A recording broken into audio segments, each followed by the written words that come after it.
नमस्कार, education and job updates या आपल्या युट्यूब चॅनलला आपले स्वागत आहे.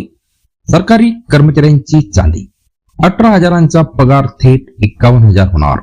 पहा, 8व्या वेतन आयोगात तुमच्या पदासाठी किती असू शकते नवी पगार वाढ, ही आपण जाणून घेऊया व्हिडिओच्या माध्यमातून. त्यापूर्वी मित्रांनो, आपणास विनंती राहील की आपण अजूनपर्यंत आपल्या चॅनलला सबस्क्राईब केलं नसेल तर नवनवीन अपडेट मिळवण्याकरता आपल्या चॅनलला सबस्क्राईब करून टाका, व्हिडिओला लाईक करा आणि ही मोठी बातमी आपल्या मित्र व परिवाराला सुद्धा शेअर करायला विसरू नका.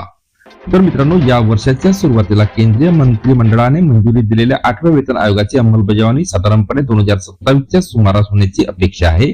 याद्वारे संपूर्ण भारतातील केंद्रीय सरकारी कर्मचाऱ्यांचे वेतन रचनेत एक मोठा बदल पाहायला मिळणार आहे.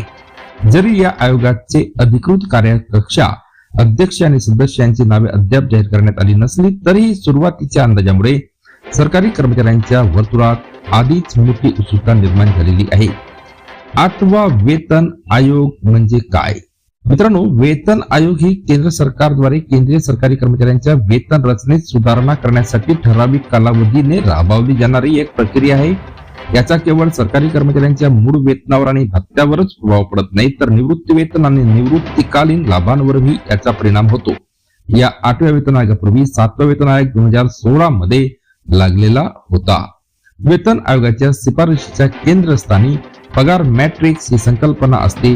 ही एक अशी प्रणाली आहे जी कर्मचाऱ्यांच्या सेवा स्तर आणि सेवेचे एकूण वर्ष यावर आधारित पगार निश्चित करते. फिटमॅन फॅक्टर हे एक असे गुणक आहे ज्याद्वारे सध्याच्या पगाराला गुणून नवीन मूळ वेतन निश्चित केले जाते. 8व्या वेतन आयोगांतर्गत या फिटमॅन फॅक्टर मध्ये वाढ होऊन तो 2.57 7व्या वेतन आयोग मार्ग अंतर्गत वरून 2.86 पर्यंत जाण्याची अपेक्षा आहे. कोणत्या पदासाठी किती पगार वाढ? उदाहरणार्थ, पगार श्रेणी 1 पे लेवल मधील कर्मचारी ज्यांच्या सध्याच्या मूळ पगार 18,000 रुपये आहे, त्यांना त्यात वाढ होऊन तो 51,480 रुपयापर्यंत पोहोचेल असे दिसू शकते. तर पगार श्रेणी 2 मधील कर्मचाऱ्यांचा पगार 19,900 रुपयावरून वाढून तो 56,914 रुपयापर्यंत जाऊ शकतो. पगार श्रेणी 3 मधील कर्मचाऱ्यांना त्यांच्या सध्याच्या 21,700 रुपयाच्या पगाराऐवजी 62,062 रुपये इतका पगार मिळू शकतो.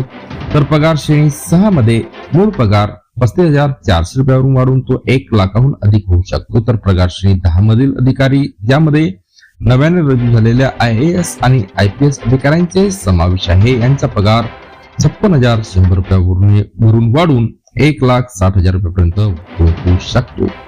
वेतन आयोगामागील हेतू काय आहे मित्रांनो? या वेतन आयोगात केंद्र सरकारच्या विविध पदाच्या विस्तृत श्रेणीचा मल्टीटास्किंग स्टाफ, लिपिक, कॉन्स्टेबल आणि अभियंत्यापासून ते वरिष्ठ अधिकारी आणि सहाय्यक आयुक्तापर्यंतचा समावेश असेल. जर या पगारवाढीची अंमलबजावणी झाली तर त्यामुळे सरकारी कर्मचाऱ्यांची आर्थिक स्थिरता आणि मनोधैर्य लक्षणीयरित्या उंचवण्याची खात्री आहे. अधिकृत शिफारसी सादर होईपर्यंत हे आकडे केवळ अंदाजित स्वरूपाचे असले तरीही हे अपेक्षित पगारवाढ म्हणजे सरकारी कर्मचाऱ्यांना पुरस्कृत करण्यासाठी आणि वाढत्या आर्थिक गरजांशी वेतनाची सांगड घालण्याच्या दिशेने उचललेले एक पाऊल मानले जात आहे. पुन्हा भेटूया नवीन अपडेटसह पुढच्या व्हिडिओमध्ये. धन्यवाद.